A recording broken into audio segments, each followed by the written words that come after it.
एवं आपका प्यारा परिवार स्वस्थ, सुरक्षित, सुखी एवं समृद्ध रहें, यही प्रार्थना के साथ जय आदिनाथ, वंदे मातरम। हम देख रहे थे कि इस संसार की हर वस्तु में कुछ न कुछ प्रभाव है। वस्तु के लायक उसका प्रभाव है।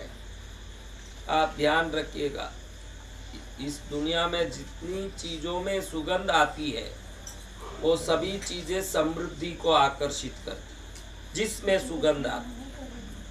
आप इसको खास ध्यान रखना। आपके शरीर से बदबू आ रहा है तो समझना आप दरिद्रता को आकर्षित करने वाले हो। जो दरिद्र रहते हैं और मेले कुचले रहते हैं कि नहीं, आप बराबर सोचो। पैसे वाले लोग कैसे रहते हैं? तो आपको लगे कि पैसे वाले इत्र इत्र छटक के बहुत मजे में रहते हैं, ऐसा नहीं। वो ऐसे इत्र वित्र लगा के रहते हैं इसलिए पैसे वाले हैं, ये ध्यान रखो। पैसे वाले हैं इसलिए इत्र नहीं छटक रहे। जो सुगंधित रखेगा अपने शरीर को वो किसी न किसी प्रकार से धन को आकर्षित करेगा। कई लोगों को मैंने ऐसे, भाई कृष्णगिरी मेरा जन्म हुआ, वहाँ एक मोइनुद्दीन साहब एक थे। कौन? उनका नाम ही था वो। तो मैंने बचपन में देखा हुआ है कि वो रमजान को नहाते कब मैं विचार में पढ़ता हूँ अब, पहले नहीं, बचपन में ये सवाल नहीं आते थे। आजकल विचार में पढ़ता हूँ कि व्यक्ति 365 दिन नहाए बगैर रहे, ये कैसे संभव होता है? आप भी हंसो मत इसको सुन के। आप कई बार आलस में नहाते नहीं हो। आपको हंसी तो बहुत आती है, लेकिन जैसे ही ठंड के दिन आते हैं, कई लोग कल नहाता हूँ करके हफ्ता 10 दिन तो निकाल ही देते हैं। 4-5 दिन निकालने वाले तो इसमें कई होंगे जो आप मुंह नहीं खोलेंगे मेरे साथ। लेकिन 4-5 दिन तो आराम से निकल ही जाते हैं, या नहीं? सच्ची बात बोलो। तो आज से एक ध्यान रखो कि ये शरीर को शुद्ध करना आरोग्य लाभ करता है। शरीर शुद्ध हो तो गंदी बीमारियां नहीं आएगी, लेकिन शुद्ध शरीर धन को आकर्षित करता है। किसको आकर्षित करता है? 2 चीजें हैं इस धरती में जो प्रभावित चीजें हैं। एक तीखी चीजें, मिर्च, काली मिर्च। देखा है काली मिर्च कैसी होती है? मुंह में डाल के चबाओ, कैसी होती है? मिर्च कैसे होती है? लौंग कैसे होती है? तेजपत्ती कैसे होती है? दालचीनी कैसे होती है? ये सब भय मुक्त करती है। तीखी चीजें भय मुक्त करती है, निर्भय करती है, शत्रु से रक्षा करती है। कौन सी चीजें? तीखी तरंग। इसीलिए जो भैरव का हवन करते हैं, बगलामुखी का हवन करते हैं। देखो, बगलामुखी के मंदिर गए हो कभी? कभी बगलामुखी मंदिर गए? दत्तिया पीठ देखा है? और बहुत सारे पीठ है, बहुत सारे पीठ है जहाँ हवन होता है। काली मिर्च का, लाल मिर्च का हवन होता है, देखा आपने? शत्रुओं का नाश करने, शत्रु भय से मुक्त होने लोग लाल मिर्च, काली मिर्चों का हवन करते, देखा? सुना है? कम से कम सुना है क्या?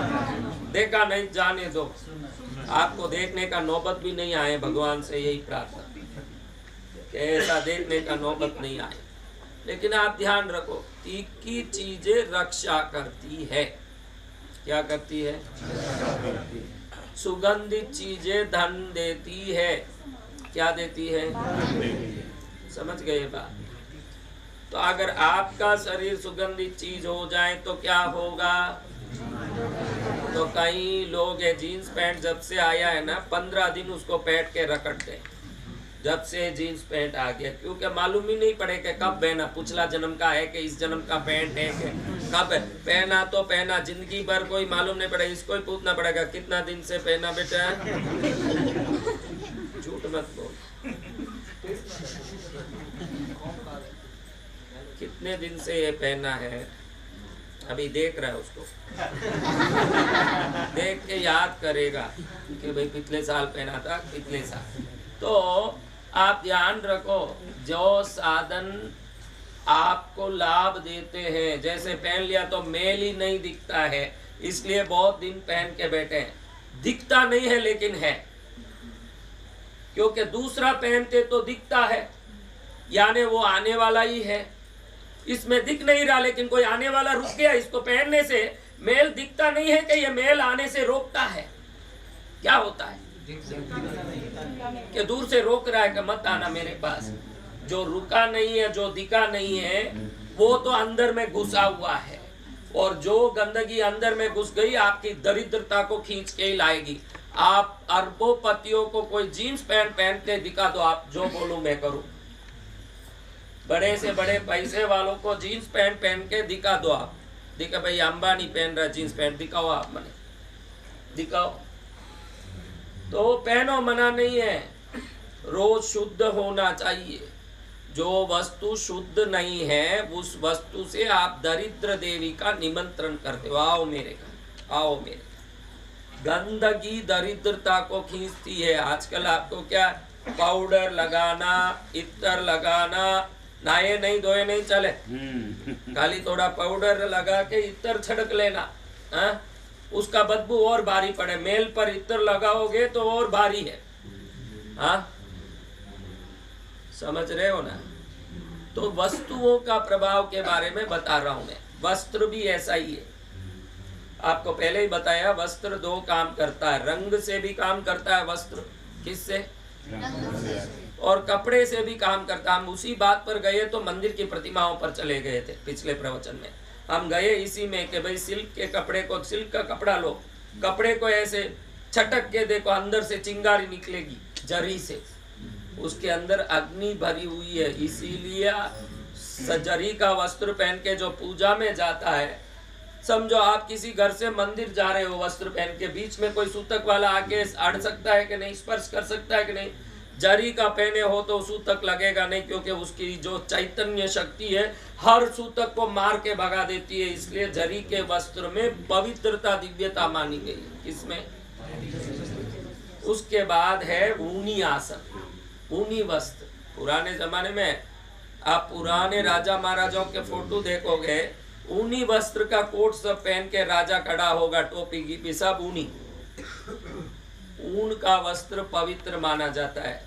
जमीन पर बैठते हो तो ऊन का वस्त्र लगा के बैठ गए, आसन लगा के बैठ गए, तो जमीन की शक्ति आपकी शक्ति को खींच नहीं सकती नीचे, आपकी शक्ति सुरक्षित होगी। हम जप पूजा में इसलिए ऊनी वस्त्र लगाते हैं कि आप माने जप मंत्र की शक्ति को धरती खींच न ले। कपड़े पर बैठोगे और पत्थर पर बैठोगे तो दरिद्रता आएगा, लकड़ी पर बैठोगे तो दरिद्रता आएगी। कभी भी बैठो तो आसन पर बैठना चाहिए जब जाप करो। और आधे दिन में भी बनती कोशिश, आसन बगैर खाली जमीन पर बैठना नहीं चाहिए, कुछ न कुछ लगा करके। उस जमाने में कोई आते तो तुरंत बोलते, भाई आतिथ्य आए, चटाई बिछाओ। कई लिए चटाई बिछाना? चटाई द्रोब का, कुश का बनता है। कुश और द्रोब में भू आकर्षण शक्ति के विरुद्ध रहने की ताकत है। तो जमीन आपके शरीर की शक्ति को खींचेगी नहीं। आप जितना भी करो मेहनत आपके शरीर में शक्ति बनाने की, वो शक्ति निरंतर धरती में जाती है। अगर कोई लकड़ी का पाटा नहीं लगाओ, कोई वस्तु का आड़ नहीं हो और करंट में हाथ डालो तो क्या होगा? और पाटा हो लकड़ी का और कोई हाथ भूल चूक से लग गया तो क्या होगा?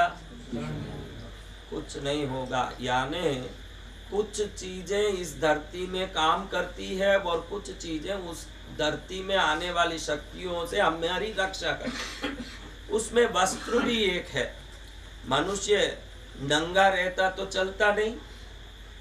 आपको कई मंदिर दिखाऊंगा, आज भी जहाँ आप जाओगे तो देवियों की कंचुकी नहीं होगी, क्योंकि देवता वो सब पहनते ही नहीं है। और आप सोचोगे आपकी विकार वाली दृष्टि है तो दुनिया कपड़ा पहनने के बाद ही आपको शांति मिलती है, चलो ढकी हुई है।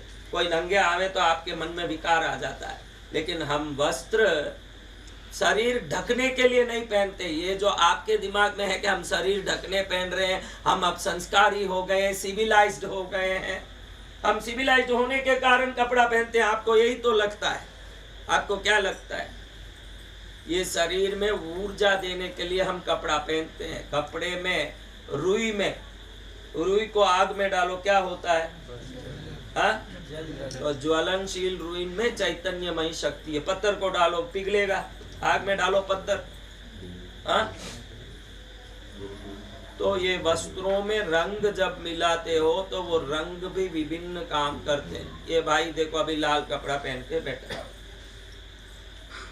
अगर 365 दिन लाल पहनेगा तो कौल मत के लोगों को देखो, जो भगवती के उपासक होते हैं वो लाल पहनते हैं।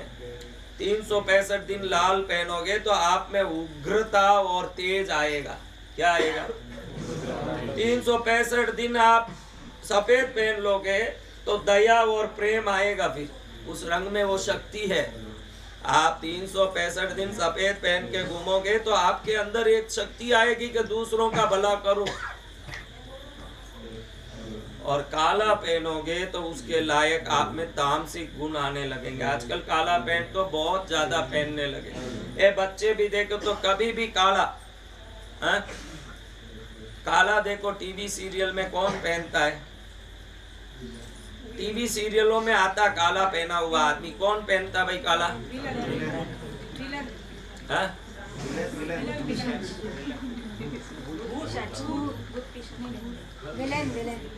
कोई बोल रहा विलेन, कोई बोल रहा भूत। तो आप समझ लो कोई अच्छा व्यक्ति पहनने वाला रंग नहीं है इसका। कोई अच्छा आदमी तो वो पहन नहीं सकता। फिर आप क्यों पहन रहे हो? देखो छतरी का रंग काला क्यों रखा? छतरी का काला क्यों रखा? आपको पता नहीं कि छतरी का काला क्यों रंग रखा? जब आप धूप में जाओ तो आपकी धूप से रक्षा हो, इसीलिए तो छतरी है। तो जब धूप में छतरी को पकड़ोगे वो काला रंग का हो तो वो छतरी उस धूप की गर्मी को काला रंग अपने में खींच के रख लेती है और हम ठंडे रहते हैं। काली छतरी पकड़ के जाओ धूप नहीं लगेगी, सफेद छपड़ी पकड़ के जाओ धूप लगेगी आपको। यानी काला तरंगों को अपने में खींचता है, बाहर नहीं छोड़ता। तो काला वस्त्र पहन के जाओगे तो जो दुष्ट लोग नजर डाले, जलन वाले, ईर्ष्या वाले, दुनिया के कोई भी आदमी आपको देखे हैं, उनके नजर में रही हुई सब दुर्गुण आपके अंदर, वो काले के कारण आपके अंदर घुसेगी। ये काला आपको परेशान करके ही रखेगी, कभी सुख नहीं देगी, क्योंकि वो रंग खींचता है। अभी सफेद पहन के धूप में जाओ, रिफ्लेक्शन होता है कि नहीं? सफेद पहन के जाओ, चकाचौंध करता है कि नहीं? सफेद काले से चकाचौंध होता है कि क्यों नहीं होता? काला अपने में खींचता है तो आंख चुंधियाता नहीं है, और सफेद बाहर फेंकता है तो आंख चुंधियाता है। तरंगों को सफेद रंग बाहर फेंकता है। तो सफेद रंग जब बाहर फेंकता है चीजों को तो हमारा आंख चुंधियाता है। यानी हमको सफेद ज्यादा पहनना चाहिए। अगर आपको लगेगा अरे हमारा आप तो हो गए संत, तो सफेद पहन लिए, हमको ये कैसे संभव है, हम तो नौजवान हैं, तो लाइट कलर पहनना चाहिए। क्या करना चाहिए? थोड़ा लाइट कलर। अगर एकदम सफेद जम नहीं रहा महाराज, एकदम अभी इतनी नहीं आई ज्ञान कि सफेद पहन के बैठ जाए, तो लाइट येलो, लाइट ऑरेंज ऐसे कपड़ा पहनोगे तो कलर भी अपने आप में काम करेगा। देखो जिन घरों में एकदम डार्क कलर, जिन घरों में डार्क कलर, ये जो भाई बेटा देखो ये उसके घर में डार्क कलर ही है, कलर डार्क है। कहाँ से आए? बिहार से। हाँ बिहार। तो डार्क कलर जिस घर में होगा ना, वहाँ या तो रोग होगा, या अशांति होगी, या कोई न कोई कमी होगी, पैसे की, बच्चे की, कोई न कोई कमी आएगी। तो ये रंग उसमें रहने वालों पर हावी होता है। क्या होता है? आपका घर का रंग कौन सा है उस पर आपका भविष्य कह सकते हैं। भविष्य कहने लाख साधन है। रेखाएं देख के कह सकते हैं, जन्म कुंडली देख के कह सकते हैं, चेहरा देख के कह सकते हैं। हाँ ये देखो ये बच्चा चश्मा पहन के बैठा है, पढ़ाई में थोड़ा धक्का खा गया तो वापस उसने पढ़ाई की, ये उसके साथ हुआ बेटा? हाँ हो गया। देखो कैसे कह दिया, हमारा चेहरे में लिखा। उसको कैसे कह दिया तेरा घर का रंग है, चेहरे में लिखा। चेहरा बोलता है। पढ़ने वाला पढ़ भी लेता है, नहीं पढ़ने वाला नहीं भी पढ़ेगा, वो अपनी अपनी ताकत। लेकिन जो है उसको, अभी देखो हर आदमी अंग्रेजी जानता है क्या? कौन अंग्रेजी पढ़ सकता है? जो अंग्रेजी पढ़ता है। पढ़ना लिखना जाना हुआ सब अंग्रेजी, वो पढ़ना लिखना हिंदी में भी जाना होगा, तमिल में जाना होगा, जो जो भाषा जानता है वो भाषा जानता है। मैं चेहरे की भाषा जानता हूं, मैं वो भाषा बताता हूं। हाँ, ये देखो, इसका चेहरा देख के बताओ नालायक होगा ये। और ये बताने के लिए चेहरा देखने जरूरत नहीं, यही है, दाम में ही है, तो जान लेता हूँ। हाँ, ये सब अलग अलग चेहरों के अलग अलग चीजें हैं। हाँ, ये देखो, ये भाई बेटा है, अपने परिवार का एक सदस्य को खोने के कारण बहुत पहले काफी दुखी था ये। इसका मैं कह सकता हूँ कहानी है कि नहीं भाई, बता। हाँ, सिरिला था। हाँ, चेहरे में दिखता है भविष्य कि ये कैसा होगा। तो आप ध्यान रखिएगा कि आपका भविष्य किस किस से निर्धारित है। महाराज हमको बता दो ना, हमारा भविष्य किस से निर्धारित है? आपका भविष्य आपके घर से निर्धारित है। किससे? घर कैसा है महाराज? रामलाल जी, आपके पैसे टिकते नहीं हैं, सही है क्या? सही। तो आज बताता हूँ उसका क्या कारण है। घर के सामने गली है, घर के सामने गली है कहीं है, तो आज वो तकलीफ देता है। किसी के घर के सामने सीधा गली हो, समझो भाई मेरा घर है, घर के सामने गली है कहीं रहे, तो मैं आयो तारा गाँव गाने रहो आयोडो हूँ, तो आटो की कर बोलिया महाराज, महाराज सब कुछ जाने, ध्यान रख। हाँ? तो आप ये समझो, अभी प्रवचन छोड़ के भविष्यवाणी में लगेंगे फिर भी आपको दो हो गए बेटा। तो आप एक बात ध्यान रखिएगा कि ये धरती किसी शक्ति से चलती है, सबसे बड़ी शक्ति। इतनी बड़ी पृथ्वी अधर लटक रही है, इससे आपको शक्ति का समझ आ जाना चाहिए। इस पृथ्वी को किसने नीचे से आटा मार के पकड़ के रखा हुआ है? बोल रहे बेटा मैकेनिकल इंजीनियरिंग, तो मैकेनिकल इंजीनियरिंग में सिखाया जाता है कि इतना टन का बिल्डिंग बनाना है तो इतना टन का नींव होना चाहिए। तो धरती का नींव कौन सा है महाराज?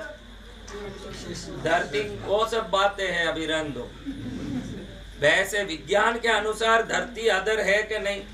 जो नहीं दिखे शेषनाग उनको तो हम संत मानेंगे।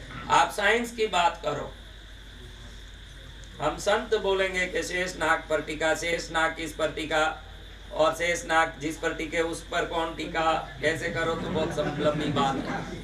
तो ये बात नहीं करना है। बात तो मैं ये पूछ रहा हूँ कि ये जो धरती बराबर अदर टिकी और 24 घंटे में एक बार खुद को घूमती है, 365 दिन में एक बार सूर्य को घूमती है, ये सब नियमित कैसे होता है?